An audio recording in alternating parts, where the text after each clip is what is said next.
Have you ever wondered why submarines are always painted black? There should be a reason why submarines are having the same color as tires. Is it the best color to hide in water? But why don't submarines come in blue, cyan, or gray? Let's find out the reasons behind why submarines are painted black.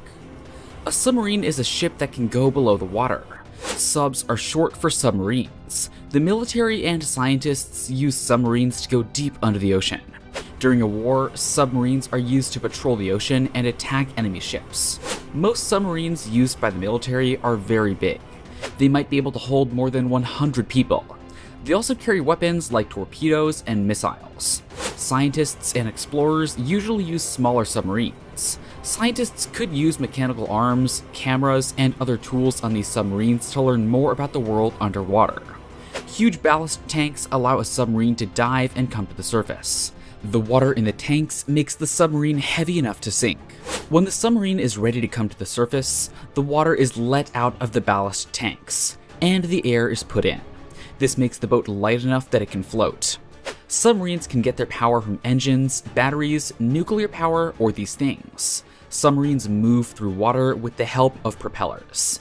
The people who work on a submarine use complicated tools to find their way through deep, dark oceans. Submarines can use sonar to find enemy submarines or other targets. Sonar equipment uses sound waves to find where things are. Other equipment on board gives the crew clean air and fresh water. Cornelius van Drebbel, a Dutch inventor, made the first submarines in the early 1600s, but it took another 150 years before they were first used in a naval battle. American inventor David Bushnell started making underwater mines when he was a student at Yale University. Before nuclear power was invented, submarines spent more time on the surface than underwater, so it was important for the submarines to be able to hide. During World War I, the US Navy did a number of tests to find a way to paint its submarines that would give them the most protection from being seen. After a number of tests, it was found that light gray paint on a black deck gave the most protection from being seen. In the 1930s, submarines ran into another problem. It became clear that aircraft flying over submerged submarines could see them unless the submarines were too deep to see. In 1937, the US Navy ran a series of tests at Pearl Harbor to find a solution. Many different colors were tried as part of the experiment, such as purple, blue, green, black, etc. They decided that dark blue was the best color for hiding in the clear, deep water of the tropics. So a lot of submarines were painted dark blue because of this. But as the experiments went on, the blue color became less bright and went away. In the end, the color black was chosen because it would last longer.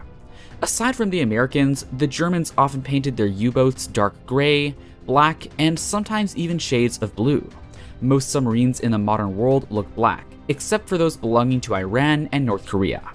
It seems strange to talk about how submarines can hide. After all, submarines going underwater makes them harder to see.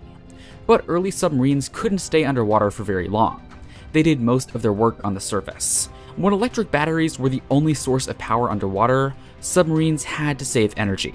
If a submarine went faster, it might have to come back to the surface sooner and lose its ability to stay hidden, which was very important for it to complete operational missions. When submarines proved to be powerful weapons in the First World War, it was already a big problem to hide them when they were on the surface. During that war, both German and British submarines had some camouflage that was meant to trick or confuse the enemy. The United States was also interested, and they did tests to find ways to keep their submarines from being seen. One of the theories of perception that these experiments looked at was the American painter William McKay. He thought that a ship painted in blocks of different colors would look like it was part of the background when seen from far away. The US Atlantic Fleet's 4th Submarine Division was chosen to see if the idea was good.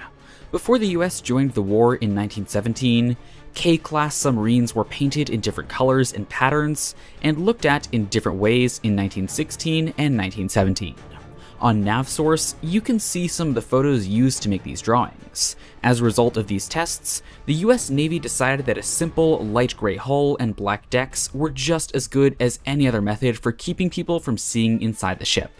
So US submarines were painted light gray all over, with black paint on decks and outside the ballast tanks. Before the Second World War, submarine camouflage became an issue again.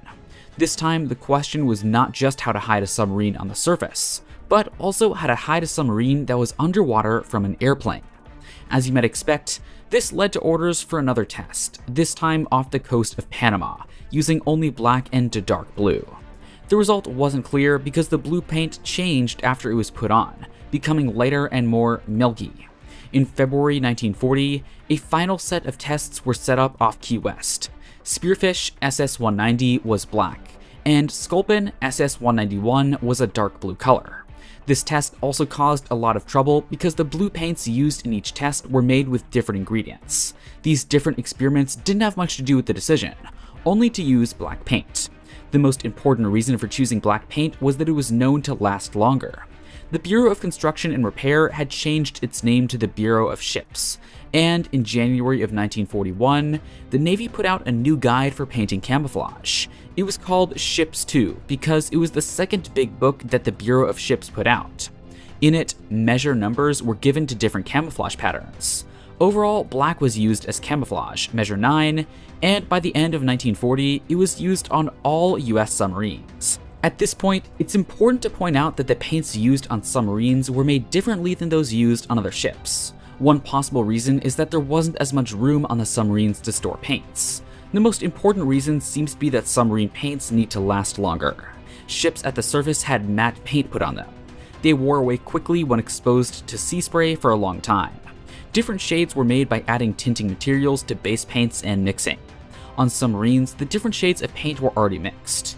They were pure neutral grays made from different amounts of black and white. They didn't have any purple blue matte materials that were said to make the paint flake off faster. Evolution, adapting living things to a harsher environment for millions of years, decided how they looked. Sharks and whales, for example, have light bellies and dark backs. All of this is done so that less light can get through the surface. It's kind of like how submarines work. It seems like blue, dark blue, blue, and even gray are more often associated with water than black. It's not. If you look at pictures of submarines on the water's surface, black is a much better color for hiding them, especially since they're so low to the water. There are, of course, some exceptions. For example, green submarines are used a lot in Iran, Israel, North Korea, and a number of other coastal countries. This is also done for masking, with the color of the water along the coast being taken into account. Most importantly, black reflects the least amount of light, making the submarine harder to see above and below water. The water mass gets darker as the submarine goes deeper into the water. When the eyeliner goes only a few millimeters deep, the black color makes it harder to see. But most submarines today are black. This isn't because of the color of the paint, but because they use plates that block out sound. Now about those strange squares you see on submarines. These are the anechoic plates that were talked about above. They are attached to the submarine to hide it. But if the submarine's black color keeps it from being seen, the plates are needed to keep it from being found by radar and noise. In simple terms, anechoic plates make the ship's hull much better at blocking out noise. They're put on submarines, but they're also on ships. So what do you think? Did these pieces of information enlighten your mind? Let me know your thoughts and comment down below.